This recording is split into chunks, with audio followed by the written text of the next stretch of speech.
उपस्थित होकर परमात्मा की चर्चा सुन रहे हैं।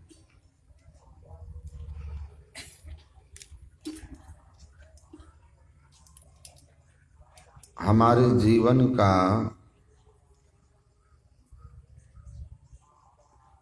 परम उद्देश्य सुख शांति की प्राप्ति है।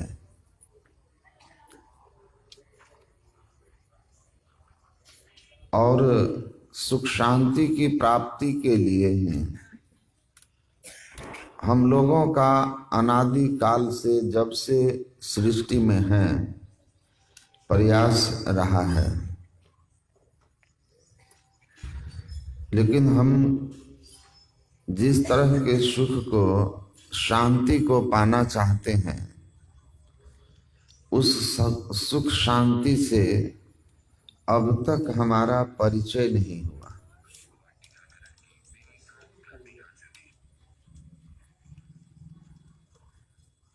परमाराध्य सद्गुरु महाराज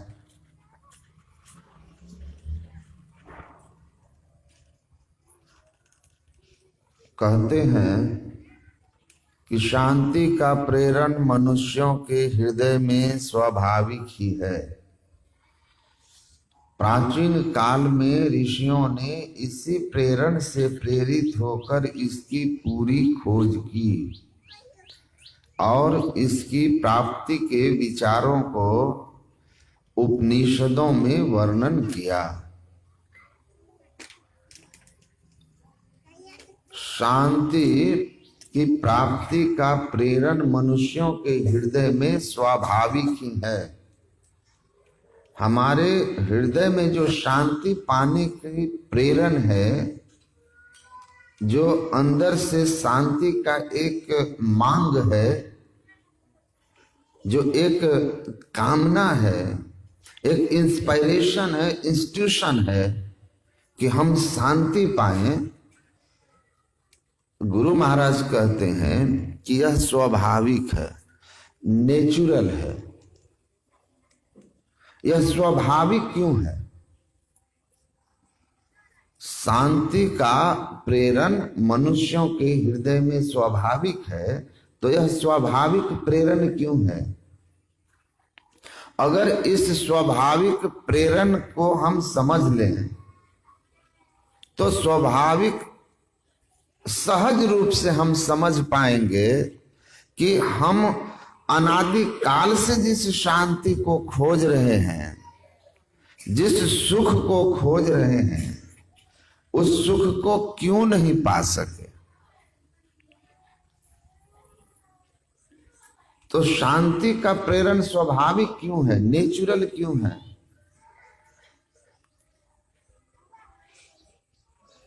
एक बहुत बड़े दार्शनिक हुए फिलिप बेरी, उनकी वाणियों को हम लोगों के इंग्लिश के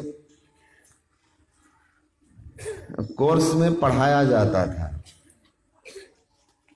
उनकी एक मशहूर कविता थी। वो कहते हैं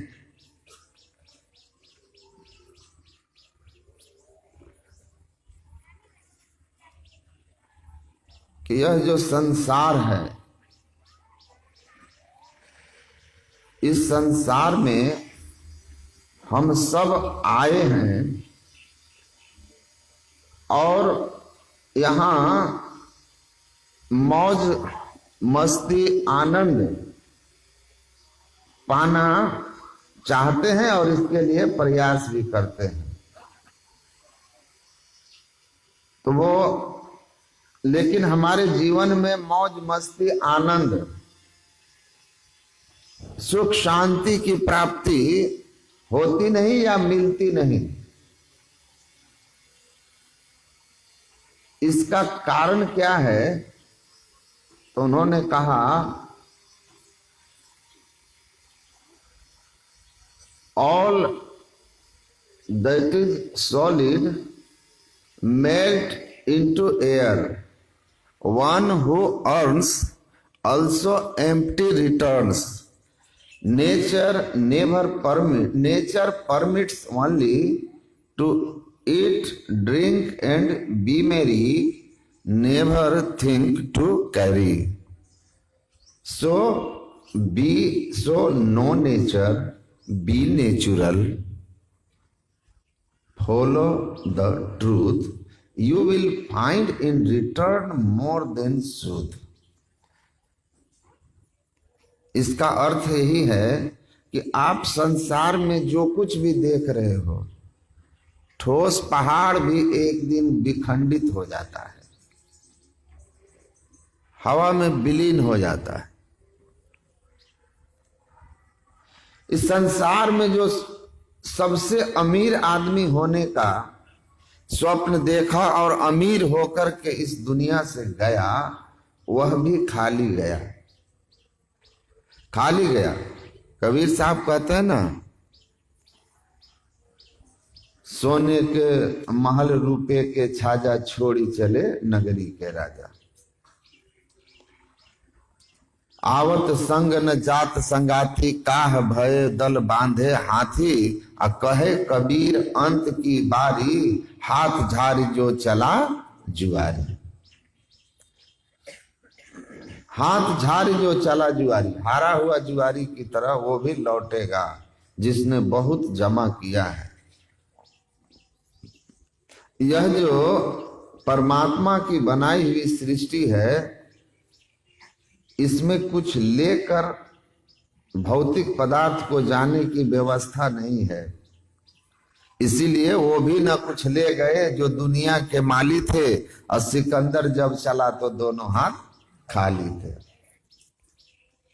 कहते हैं कि संसार में आप इन संसार के वस्तुओं को भोग सकते हो, इसका उपयोग कर सकते हो, लेकिन स्मरण रखो,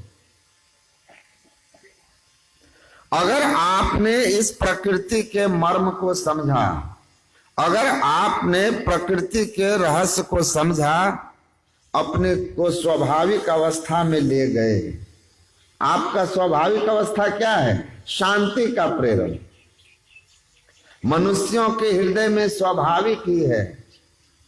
तो आपका जो स्वाभाविक है, स्वाभाविक का मतलब समझते हैं? नेचुरल मतलब क्या होता है? पानी का स्वभाव कैसा है? ठंडा। अगर हम कहें कि पानी, तो आपके दिमाग में कोई गर्म वस्तु नहीं आएगी। हम कहेंगे बर्फ, तो और ज्यादा ठंडा वस्तु का आपके दिमाग में स्मरण होगा। और आग कहेंगे तो गर्मी। आग गर्मी का स्वभाव है, नेचर ऑफ फायर। आग का स्वभाव क्या है? गर्मी। पानी का स्वभाव ठंडा है, लेकिन पानी का संग गर्मी के साथ हो गया, मतलब पानी को आपने आग पर तपाया, अब पानी अग्नि में प्रवेश की, पानी गर्म हो गया। और जैसे ही आप आग को बंद करेंगे, पानी क्या करेगा? पानी ठंडा होने की प्रक्रिया शुरू कर देगा, क्योंकि गर्म होना पानी का स्वभाव नहीं है, पानी स्वभावतः ठंडा होता है। तो शांति हमारा स्वभाव है। सुख पाने की जो हमारे अंदर कामना है, वह सुख हमारा स्वभाव है। आनंद हमारा स्वभाव है। हम मृत्यु से बचने का जो उपाय करते रहते हैं, तो अमरता हमारा स्वभाव है। लेकिन हमारा दुर्भाग्य है कि हम कहां हैं? जिस अवस्था में हम हैं, उस अवस्था में हम अपने स्वभाव में नहीं हैं। ईश्वर अंश जीव अविनाशी, चेतन अमल सहज सुख राशि। हमारा ये स्वभाव है, और इसलिए हम अपने स्वभावानुकूल अपने को शांति में ले जाना चाहते हैं। अशांति हमारा स्वभाव नहीं है, लेकिन आग का संग पानी को अशांत कर दिया है। उसमें जो पानी जो खौलता है वो अपने स्वभाव से नहीं खोलता, वो अग्नि के संग से खोलता है। उसी तरह हमारे अंदर जो काम क्रोधादि विकारों के कारण बेचैनी होती है, अशांति होती है, वो अशांति हमारे स्वभाव में नहीं है। वो किसके कारण होता है? सो माया बस भयो गोसाई, वो माया के संग से होता है। तो हमारा स्वभाव है चेतन, मतलब हम ज्ञान स्वरूप हैं, अमल, हम समस्त विकारों से मुक्त निर्विकार शांत स्वरूप हैं और सहज सुख राशि, सहज स्वभाव में हम आनंद स्वरूप हैं, सुख स्वरूप हैं। लेकिन माया के संग के कारण हम अपने स्वाभाविक गुण से अलग हो गए हैं। परंतु प्रत्येक वस्तु का अपने स्वभाव में लौट जाने का स्वाभाविक गुण होता है, यह विज्ञान भी मानता है और हमको अनुभव भी होता है, आपको भी होता है। तो हम गुरु महाराज कहते हैं कि ये जो स्वाभाविक प्रेरण है ये आपके स्वभाव में है, आप हैं शांति स्वरूप, इसीलिए है। लेकिन उस शांति, उस सुख, उस आनंद को पाने के लिए अपने सहज स्वभाव में जाने का जो हमारा मार्ग है, जो हमारा बोध है, जो हमारा ज्ञान है, जो हमारी समझ है, वो ठीक विपरीत है। जिधर सुख शांति आनंद है, जिधर चल के हम स्वाभाविक स्वरूप को प्राप्त करेंगे, उसके ठीक विपरीत दिशा में हम इसकी खोज करते हैं। और इसलिए वस्तु कहीं ढूंढे कहीं के ही विधि आवे हाथ। महापुरुष कहते हैं आप और आपकी खोज की दिशा, आपका जो खोज की दिशा है और आपकी जो मांग है, दोनों में सामंजस्य नहीं है। या ऐसा कहें कि जिधर आप खोज रहे हैं वो दिशा गलत है, जो खोज रहे हैं उसकी प्राप्ति का कोई और रास्ता है, वो किसी और दिशा में चल के मिलेगा, किसी और स्थिति में मिलेगा। हमारी खोज कहाँ है? धन में, पद में, पैसा में, इंद्रियों के भोगों में, मान प्रतिष्ठा में। और कहते हैं ये इनमें आपको जो सुख मिलने वाला है यह क्षणिक होता है, अतृप्तिदायक होता है। क्योंकि संसार ही नाशवान है, तो संसार के नाशवान पदार्थों से अविनाशी सुख की प्राप्ति नहीं हो सकती। तो वस्तु कहीं ढूंढे कहीं। आप पढ़ेंगे छांदोग्योपनिषद, वहां नारद जी सनत कुमार के सानिध्य में जाते हैं, सनकादि ऋषियों के पास जाते हैं और जाकर कहते हैं कि हे भगवान, आपने सुख के मर्म को जाना है, आप सुख के मर्म को जानते हैं, शांति के मर्म को जानते हैं। शांति के मर्म को कौन जानते हैं? जो शांति को पाए हुए हैं। शांति को किसने पाया? जो शांति को प्राप्त कर लेते हैं वे संत कहलाते हैं। तो संत शांति के मर्म को जानते हैं, संत शाश्वत सुख के मर्म को जानते हैं, संत आनंद के मर्म को जानते हैं, संत परमात्मा को जानते हैं, संत मुक्ति को अनुभव किए होते हैं। इसीलिए वो कहते हैं आप जिसकी खोज सनातन काल से मानव हृदय में है, उस मर्म को, उस भेद को, उस रहस्य को आप जानते हैं। तो जो जानते हैं वही बताएंगे। इसीलिए गुरु महाराज ने दावा दे के कहा, जब मैं ऋषिकेश में नया नया साधु जीवन में था तो वहां एक महात्मा दशनाम संप्रदाय के बड़े विद्वान वेदांत का प्रचार करते थे। मैं कुछ दिन तक उनके आश्रम में रह करके अध्ययन भी किया था। वो एक दिन हमको बुलाए, ब्रह्मचारी जी हमको वो कहते थे, तो बुलाए ब्रह्मचारी इधर आना। तो हम गए वहां। ब्रह्मचारी उन्हीं को कहा जाता है जो सफेद वस्त्र में रह करके अध्ययन अध्यापन करते हैं। उनमें से कुछ हमारी तरह सन्यासी हो जाते हैं और कुछ परंपरागत तरीकों से गृहस्थ आश्रम में जाकर के अपना जीवन यापन करते हैं। तो हमको एक दिन बुलाए और कहे कि ये जो तुम्हारे गुरु महाराज लिखे हैं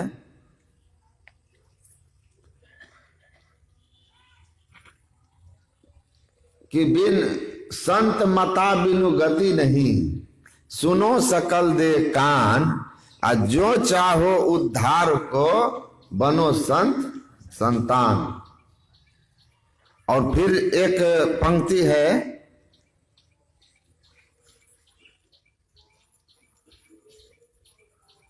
बिन दया संतन की में ही, जानना इस राह को, हुआ नहीं होता नहीं वह होनहारा है नहीं। तो उन्होंने कहा कि इसका क्या अर्थ है कि बिन दया संतन की में ही, जानना इस राह को, हुआ नहीं होता नहीं वह होनहारा है नहीं। तो हमने कहा स्वामी जी वेरी सिंपल, बहुत सीधा अर्थ है। बिना किसी संत की मेहर के, कृपा के,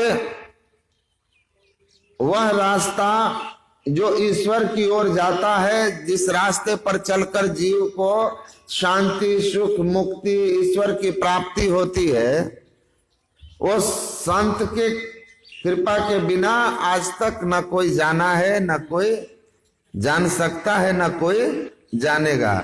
मतलब पास्ट टेंस में कोई न था जो बिना संत की कृपा के ईश्वर को अनुभव किया है, न आज कोई है, न कल कोई होगा। तो बहुत सीधा अर्थ है। कहे देखो अर्थ तो सीधा है, लेकिन कहने वाले ने जिस ढंग से कहा है, इस ढंग से कहने का भाव साफ है। मतलब कहने वाले ने जिस जोरदार शब्दों में कहा, उस जोरदार शब्द की महिमा है कि सुन लो, हमको भूतकाल का भी ज्ञान है, वर्तमान का भी ज्ञान है, भविष्य का भी ज्ञान है। जान ही तिल काल कर ज्ञाना, करतल में अमलख समाना।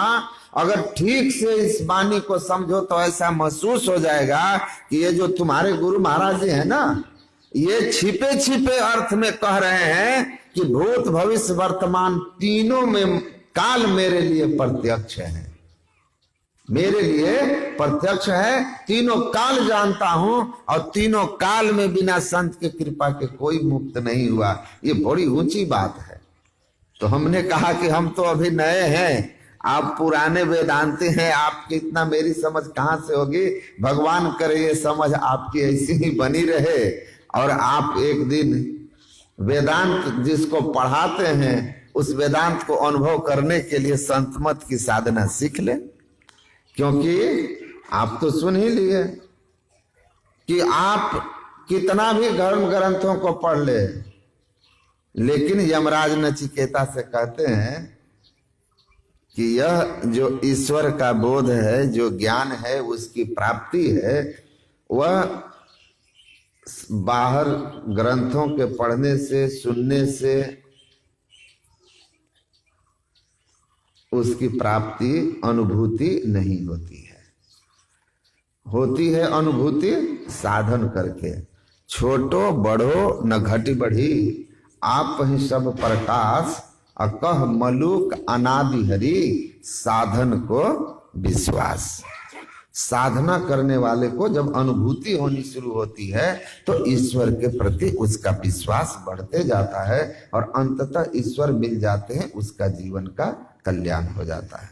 तो संत सत्य को उपलब्ध किए होते हैं, शांति को, मुक्ति को, ईश्वर को, और ईश्वर को प्राप्त करके स्वयं ब्रह्म ज्ञानी आप परमेश्वर सो जानहि देहु जनाई, जानत तुम ही हो जाई। हम प्रभु प्रभु हम एक ही होई, द्वंद्व द्वैत रहे नहीं कोई, मैं ही ऐसी आरती कीजिए भव मह जन्म बहुरी नहीं लीजिए। तो ऐसी अवस्था संत की है। इसीलिए नारद जी सनत कुमार से कहते हैं कि आप कृपा कर बताइए कि आप सुख के रहस्य को, शांति के मर्म को जानते हैं, क्योंकि आपने पा लिया है, आप संत हैं। कि संसार के लोग सुख शांति आनंद के लिए रात दिन प्रयत्न करते हैं, लेकिन उनको सुख शांति की प्राप्ति नहीं होती, चाहे वो कितना भी कुछ कर लें, कितना भी कुछ कर लें, कितने भी ऊंचे से ऊंचे धन वैभव पद प्रतिष्ठा को प्राप्त कर लें, लेकिन उनके जीवन में सुख शांति नहीं आती। तो वो कहते हैं धरती पर रहने वाले जीवों को छोड़ो, लब्धवे हम मानुषिम योनिम ज्ञान विज्ञान संभवम आत्मानम यो न बुद्धे तना क्वचित् क्षणमाप्नुयात्। ज्ञान विज्ञान के स्रोत स्वरूप इस मनुष्य शरीर को प्राप्त करके जो आत्मा के मर्म रहस्य को नहीं जाना, उसको उपलब्ध नहीं किया, न क्वचित् क्षणमाप्नुयात्, वो किसी भी लोक में चला जाए, सातहु स्वर्ग केरे निवासी दिव्य देव सब अमित विलासी, कोई न स्थिर सब ही बटोई। किसी भी लोक लोकांतर की प्राप्ति कर ले, चाहे वो ब्रह्मलोक चला जाए, गोलोक चला जाए, वैकुंठ लोक चला जाए, अब बाकी नीचे की लोकों की बात छोड़ दीजिए, उसको कभी भी सुख शांति की, शाश्वत सुख शाश्वत शांति की अनुभूति नहीं हो सकती, उसके अंदर क्या शांति नहीं मिट सकती है। तो धरती के सम्राटों की और धरती की उपलब्धियों की बात को छोड़ दीजिए। तो कहा भगवो सुखम विजिज्ञासः, अगर वह सुख बड़े से बड़े लोकों में जाकर भी नहीं मिल सकता, तो वह सुख का रहस्य क्या है, आप उस रहस्य को जानते हैं। तो उन्होंने कहा एवै भूमा तत्सुखम न अल्प सुखमस्ति भूमा त्वैव विजिज्ञासितव्यः। जो भूमा सबको आधार देने वाला अनंत सत्ता है, जो अनंत सत्ता है, उस अनंत को जान करके अनंत सुख, अनंत जिसका कभी अंत ना हो, उस अनंत को जो पाएगा उसी को कभी ना खत्म होने वाला सुख शांति मिलेगी।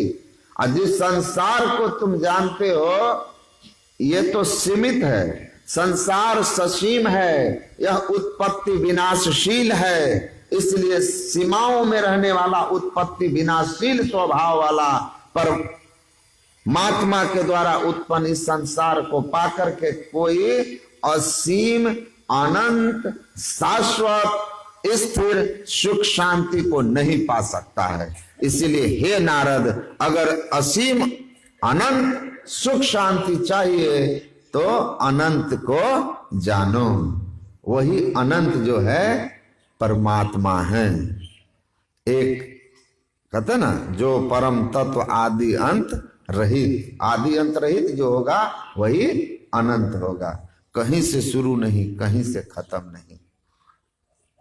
तो सुख शांति का वही एकमात्र उपाय है। महाभारत में महात्मा लेख का एक उपदेश है, जहां उनसे उन्हीं के भाई पूछते हैं कि आप हमें उपदेश करें सुखी जीवन का। देखिए, सुखी जीवन का उपदेश करें तो वो उपदेश में क्या कहते हैं, त्यज दुर्जन संसर्गम। पहली बात, सुखी जीवन की पहली शर्त, अगर आप सुखी होना चाहते हैं तो पहली शर्त क्या है, त्यज दुर्जन संसर्गम। दुर्जनों के संग का त्याग कीजिए, भज साधु समागम। किसका संग करना है, साधु संग। दुर्जन का त्याग करें तो ईश्वर की कृपा होगी, साधु संग मिलेगा। गिरिजा संत समागम समनला कछुआन, बिनु हरि कृपा न हो सो, तो गाव ही वेद पुराण। बिना परमात्मा की कृपा के साधु समागम नहीं मिलता, लेकिन परमात्मा की कृपा कब होती है, कहते हैं कि जब आप दुर्जन संग त्यागते हैं। तो दुर्जनों के संग से बचें, तजो मन हरि विमुखन को संग, जिनके संग कुमति उपजत है उनका संग आपको छोड़ना होगा। सुखी जीवन की पहली शर्त, जिनके संग कुमति उपजत है, जिनके संग आपकी बुद्धि खराब होती हो, जिनके संग से आपकी बुद्धि भ्रष्ट होती हो, जिनके संग से आपका विवेक मरता हो, अर्थात आपके अंदर पाप वृत्ति जिनके संग से बढ़ जाती हो, वही ना दुर्जन है। जो हमारे अंदर पाप वृत्ति को बढ़ाएं, जिनके संग से हमारी बुद्धि संसार के पदार्थों को महत्ता देती हो, जिसके संग से हमारे अंदर झूठ, चोरी, नशा, हिंसा, वे विचार, मांस, मछली, अंडा, नशा आदि की प्रवृत्ति बढ़ती हो, ये दुर्जन होते हैं। सज्जन कौन? साधु कौन?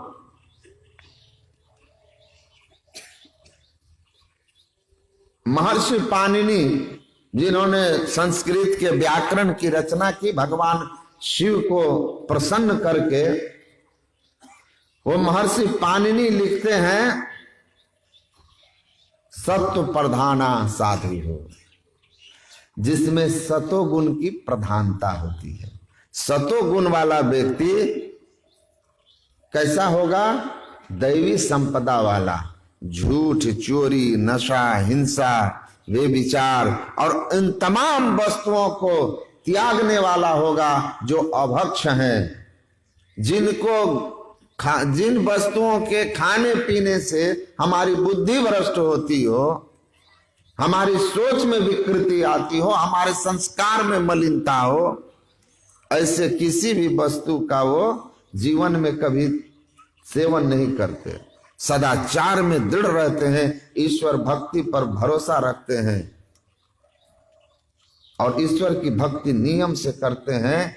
ऐसे लोगों को महर्षि पाणिनि ने कहा सतोगुणी साधु कहलाते हैं। वे साधु गृहस्थ भेष में भी होते हैं और वे साधु हम लोगों की तरह भयंकर विरक्त भेष में भी होते हैं।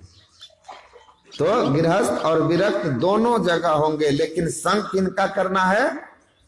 सतोगुण प्रधान लोगों का, राजसी और तामसी लोगों का नहीं।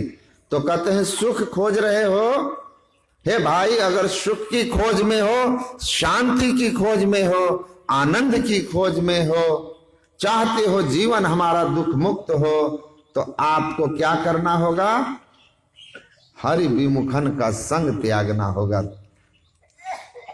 दुष्ट का संग का त्याग करो, साधु संग करो। कुरु पुण्य महोरात्रम, और अगर करना हो तो सत्कर्म करना, पुण्य करना। पुण्य कर्म मतलब किसी की मदद करना, किसी की भलाई करना। गुरु महाराज ने भी सत्संग योग के चौथे भाग में लिखा है, साधक को सत्कर्मी होकर के साधन भजन करना चाहिए। सत्कर्मी सदाचारी के साथ साथ परोपकारी जीवन होना चाहिए। सदाचारी और परोपकारी। तो कहते हैं करना तो परोपकार करना, किसी दुखियों के दीन दुखी के दुख को दूर करने में देखना, कभी करके शांति की अनुभूति होती है कि नहीं, सुख मिलता है कि नहीं। तो पहली शर्त है दुष्ट के संग का त्याग करना, दूसरी शर्त है साधु का संग करना, सत्संग करना, तीसरी शर्त है कि अगर हो सके, ईश्वर ने सामर्थ्य दिया है तो सामर्थ्यानुसार पुण्य कर्म करना, सत्कर्म करना, सहयोग करना। और चौथी शर्त क्या है सुखी जीवन का?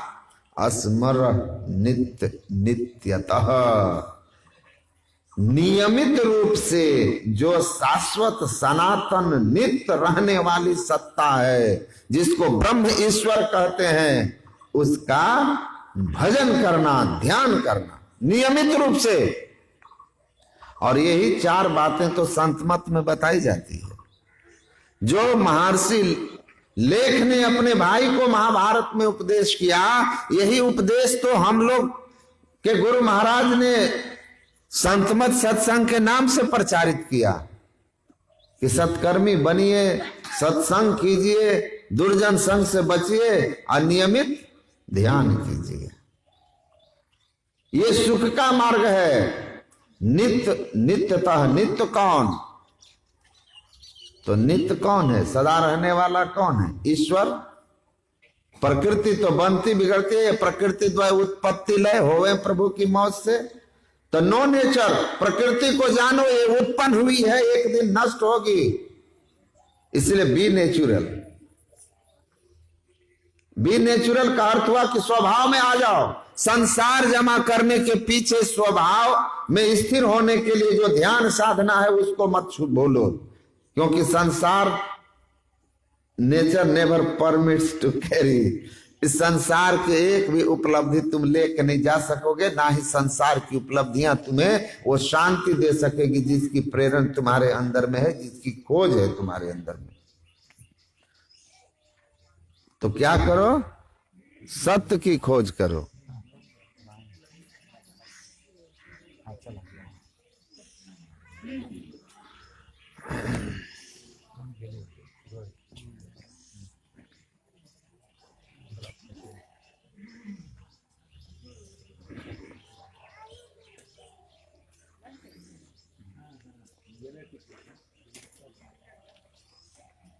ठीक करे છે।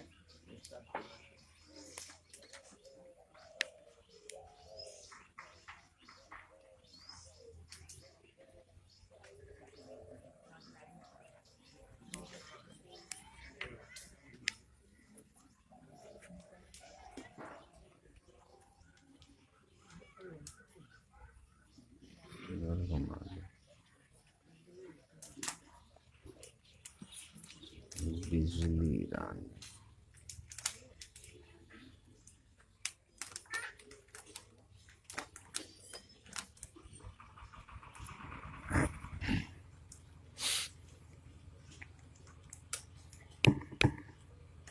श्री सद्गुरु जय। मैं कह रहा था कि नित्य स्वरूप एक ईश्वर हैं और उसी का भजन करने से हम नित्य सुख को प्राप्त करेंगे। लेकिन ईश्वर भजन करने की शर्त पहले लगा दिया है कि दुर्जन का संग जो त्याग करेगा, सत्संग करेगा और सत्कर्मी होगा, वही ईश्वर भजन करने का अधिकारी होगा। अगर इन 3 शर्तों के छोड़कर के आप कहीं भजन कर रहे हैं तो उपलब्धि नहीं होगी। इसीलिए उपनिषद बृहदारण्यक उपनिषद में आया है, एस नेति नित्य आत्मा अगृह्यो न ही गृह्यते, अश्रियो न ही श्रियते, असंगो न ही सज्जते। कहते हैं नित्य कौन है? नेति नेति, जो वाणी के परे है। प्रभु अकथ अनाम अनामय स्वामी गोगुण प्रकृति परे। जो परमात्मा वाणी के परे है वह आत्मा नित्य स्वरूप है। उपनिषद में परमात्मा आत्मा एक ही भाव में बोला गया है। परमात्मा शब्द उपनिषद में शायद ही आया हो, आत्म तत्व कह करके उस परम तत्व को ही बताया है। तो कहते हैं वो जो वाणी से परे है, संसार के किसी उदाहरण किसी एग्जाम्पल से परे है, हमारे मन बुद्धि से परे है। यतो वाचो निवर्तन्ते अप्राप्य मनसा सह, वह परमात्मा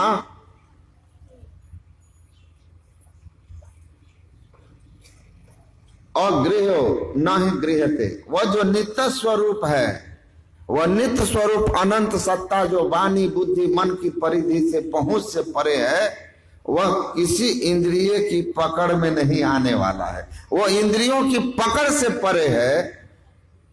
संसार में जो उत्पन्न हुआ है वो धीरे धीरे क्षय को प्राप्त होता है, मृत्यु की ओर जाता है और एक दिन नाश को प्राप्त हो जाता है,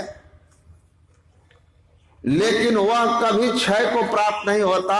वो सदैव एक जैसा, जैसा था है रहेगा। आदि सच जुगादि सच, नानक है भी सच होसी भी सच। गुरु नानक कहते हैं वो जैसा सृष्टि के उत्पन्न होने के पहले था वैसा ही है। था जब युग का शुभारंभ हुआ, त्रेता जैसे सतयुग, त्रेता, द्वापर, कलयुग, युगों का शुभारंभ हुआ तब भी था, और जैसा था वैसा ही है, आज भी है होशी, वो सत्य होगा भी। मतलब जो था है रहेगा। जब काल नहीं था तब भी था। गुरु महाराज कहते हैं काल का नष्ट होगा तब भी होगा। वही सबके परे जो परम तत्व रूपी सोई आत्मा है, सोई आत्मा है, वही आत्म तत्व है, वही परमात्मा है, अविनाशी है। वही ऊपर नीचे बाएं दाएं आगे पीछे अन्यन कह के कबीर साहब ने जनाया। तो उस परम तत्व परमात्मा को जान लेने पर कहते हैं आप जिस सुख शांति और आनंद को ढूंढ रहे हैं या जिस शांति का प्रेरण आपके अंदर में है, वो प्रेरण की पूर्ति हो जाएगी। ऋषियों ने इसकी पूरी खोज की, इसको प्राप्त कर लिया। प्राप्त करके वो शांति को प्राप्त हुए, शांत हुए, स्थिरता को प्राप्त हुए, निश्चलता को प्राप्त हुए। सरिता जल जल निधि मह जाई, हो ही अचल जिमी जीव हरि पाई। बहती हुई नदियां सागर में जाकर जैसे स्थिर हो जाती है, वैसे ही आत्मानुसंधान करता हुआ, अंतर साधन करता हुआ, संतत्व को प्राप्त करके जीव शांति और स्थिरता को प्राप्त करता है, संत हो जाता है, मोक्ष पा लेता है। तो उसी परमात्मा के संबंध में हम लोग यहाँ पर अभी पाठ सुने हैं, और उसी क्रम में आपने कठोपनिषद का पाठ सुना, जिसमें यमराज के पास नचिकेता नाम का एक 10 वर्ष का बालक है जो अपने पिता के आदेश से जाता है। मैं कहानी में नहीं जाऊंगा, मूल बात है कि वो यमराज के पास जाता है। यमराज उससे प्रसन्न होते हैं उसकी पितृभक्ति से, और कहते हैं कि तुम्हारी आयु शेष है, तुम वापस चले जाओ, लेकिन पितृभक्ति से प्रसन्न हो, इसलिए मैं तुम्हें वर मांगने का अवसर देता हूं। और उसी अवसर के क्रम में, उसी वरदान मांगने के क्रम में 2 वरदान तो एक तो अपने पिता के लिए ही मांगा है, दोनों वर पिता के लिए ही मांगा है। तीसरे वरदान में उसने कहा कि मुझे, कुछ लोग कहते हैं कि मृत्यु के बाद जीवन है, कुछ लोग कहते हैं मृत्यु के बाद जीवन नहीं है। आपसे मैं जानना चाहता हूं कि मृत्यु के बाद का जीवन कैसा और मृत्यु से पार जाने का मार्ग कैसा। मुझे मृत्यु और उस मृत्यु से बच जाने का उपाय बता दीजिए। यमराज कौन है? मृत्यु के देवता हैं। उस मृत्यु के देव से ही मृत्यु का मर्म और मृत्यु से पार जाने का वह मार्ग पूछ रहा है, उपाय पूछ रहा है कि बताइए हमको मृत्यु से पार जाना। मतलब जो यमराज को पराजित करेगा वही मृत्यु के पार जाएगा। तो आपको हम कैसे हराएं? आपने सुना होगा ना महाभारत में कि भीष्म पितामह को युधिष्ठिर जी महाराज ने युद्ध भूमि में प्रणाम किया तो कहा कि विजयी भव। कहा ये आशीर्वाद तो ठीक है, लेकिन पितामह आप तो लड़ रहे हैं विरोधी पक्ष से और आपको इच्छा मृत्यु का वरदान है। तो जिसे इच्छा मृत्यु का वरदान है और वो लड़ रहे हैं विरोध में, तो वो तो जब तक मरना न चाहे वो मरेंगे कैसे? मरेंगे नहीं। और जब आप प्रधान सेनापति हो, आप ही नहीं हारोगे तो हम जीतेंगे कैसे? तो ये विजय भव का आशीर्वाद आपका सार्थक कैसे होगा, सत्य कैसे होगा? तो उन्होंने कहा कि तब अपने मृत्यु का भेद बता दीजिए। तो उन्होंने बता दिया, शिखंडी को आगे कर लेना हम बाण रख देंगे, हमारे शरीर में अर्जुन इतना बाण मारे कि हम गिर जाएंगे, मरेंगे नहीं लेकिन लड़ने लायक तो नहीं रह जाएंगे, तो अपने युद्ध से हट जाएंगे। तो यमराज से पूछा कि बताओ मृत्युदेव कि हम मरने के बाद आपके मेहमान न बने, पुनः मां के गर्भ न आए और आवागमन का चक्र न हो, मुझे उस मृत्यु से पार जाने के लिए मृत्यु का रहस्य और मृत्यु से पार जाने का उपाय बता दीजिए। और तब यमराज ने नचिकेता को प्रलोभन देना शुरू किया कि छोड़ो, ये बड़ी गूढ़ बात है, इसके लिए बड़ी सूक्ष्म बुद्धि चाहिए, इसको जान के क्या करोगे, तुम धरती पर जितना दिन राज करना चाहो, जितना बड़ा राज करना चाहो, जितना वैभव चाहो। कहा कि नहीं, केवल वही, कितना भी बड़ा राज, कितनी भी बड़ी आयु, एक दिन तो वह समय आएगा, 1,00,000 वर्ष के बाद या 10,00,000 वर्ष के बाद या 1 करोड़ वर्ष के बाद, फिर हमको मरना ही होगा, सब छोड़ना ही होगा। उसने समझ लिया था कि nature never permits to carry, यह प्रकृति से कोई एक सुई भी लेके नहीं जा सकता, ये वो समझ गया था। उसकी बुद्धि स्थिर हो गई थी कि राज करंते राजा जय है, रूप करंते रानी, आ चांदो जय है, सूर्यो जय है हवा और पानी, जियरा जाएंगे हम जानी। उसको बुद्धि स्थिर थी, संसार का कुछ नहीं चाहिए। मैं पढ़ा था फिलोसफी में कि चीन के एक दार्शनिक थे कन्फ्यूशियस, उनके बारे में लिखा था कि Confucius was born old, Confucius बूढ़ा पैदा हुआ था। तो मुझे आश्चर्य लगा कि बूढ़ा कैसे पैदा होगा, 9-10 महीने में तो लोग जन्म ले लेते हैं। सुखदेव जी के 12 वर्ष सुना था, वो कब की कथा है, और ये कन्फ्यूशियस तो हाल का इतिहास है, हाल का इतिहास है। तो ये बूढ़ा कैसे पैदा हुआ, कितना दिन गर्भ में रहा, बूढ़ा हो गया गर्भ में, तो उतना कितनी बड़ी उनकी माँ थी, उनका हाइट साइज क्या होगा। लेकिन इस पर मैं बहुत सोच रहा था, हमारी बुद्धि बाल बुद्धि ही थी जो समझ नहीं पाती थी। उस समय में मैट्रिक में पढ़ता था, तब एक दिन अचानक पढ़ा कि शरीर की उम्र और मानसिक उम्र 2 अलग अलग होती है। कन्फ्यूशियस बूढ़ा पैदा हुआ था, अर्थ ये था वहां कि वो बचपन से ही, जैसे कहते हैं ना कि वृद्ध के पास जीवन का अनुभव होता है, उनसे सीखिए, तो उसकी बुद्धि अति परिपक्व बुद्धि थी। बचपन से ही वह बड़ा मेधावी था, और संसार के जिन अनुभवों को कोई 80 साल में जाकर के कह पाता है, वह जन्म से ही जानता था, जन्म से जानता था। बहुत अनुभवी था, बहुत ज्ञानी था, बहुत समझदार था। वैसे नचिकेता जो है वो उम्र 10 साल की है, शरीर की आयु छोटी है, लेकिन बुद्धि और समझ से वृद्ध है, अति वृद्ध है। और कई तो आदमी शरीर से वृद्ध होते हैं, अब बुद्धि से बालक ही होते हैं। 80 साल की उम्र में मेरे सामने एक दुकान पर, होलसेलर की दुकान पर बैठे हैं आदमी, रिटायर हुए उनको 16 साल हो गए, तो नियर अबाउट 80 का तो होगा। और कहते हैं 8 लाख हम रुपया रिटायरमेंट का 8 लाख हम जमा कर दिए, फिक्स कर दिए थे, तो वो तो उस समय 5 साल में ही दुगना हो गया, 16 लाख हो गया। तो फिर मैंने उसको फिक्स कर दिया तो 8 साल का हो गया है, तो अब ये फिक्स भी पूरा होने वाला है, मतलब 16 दूना 32 हो जाएगा। सोच रहे हैं इसको भी फिक्से कर दें।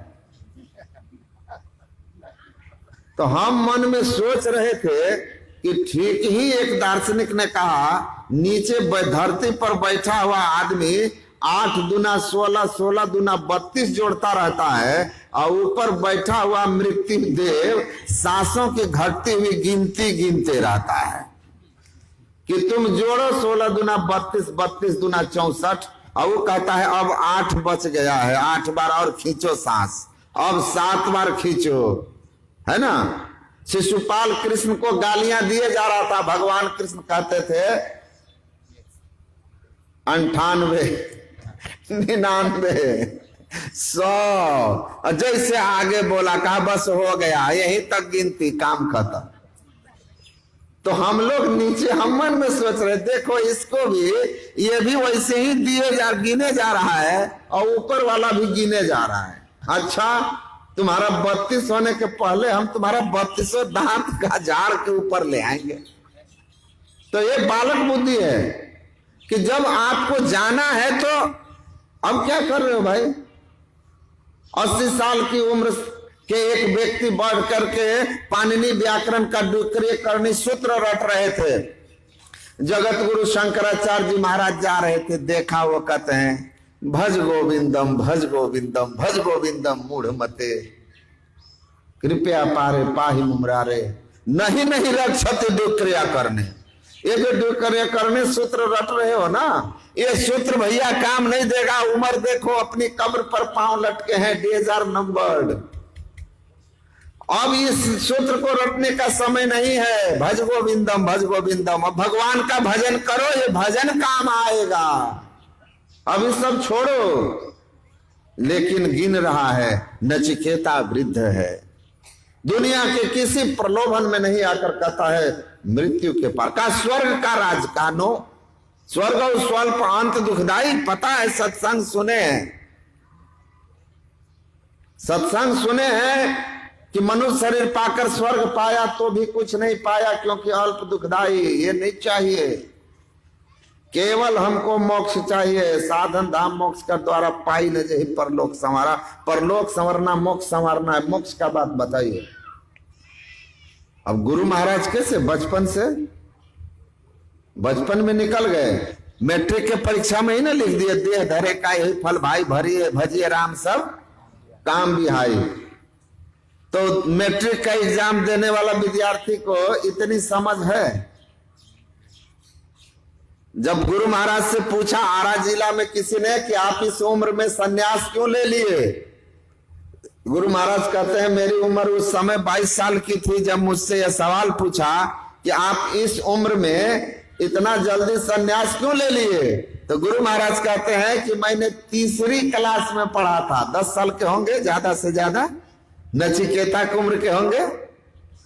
मैं 3री क्लास में प्यारी चरण मुखर्जी की पुस्तक फर्स्ट बुक ऑफ रीडिंग में पढ़ा था कि ऑल मैन मस्ट डाई, सभी लोग एक दिन अवश्य मरेंगे।